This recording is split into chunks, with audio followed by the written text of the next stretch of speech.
Once upon a time in the jolly jungle, there lived a young elephant named Sammy who had a peculiar problem. He couldn't stop sneezing. His sneezes were so powerful that they blew away leaves and tickled the toucans. One sunny day, Sammy's friends, Mimi the monkey and Oscar the owl, decided to help him find a solution.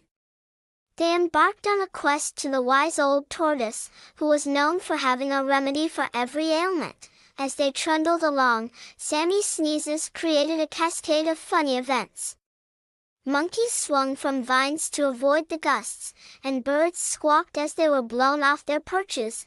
When they reached the tortoise's cozy abode, he listened to Sammy's tale of woe.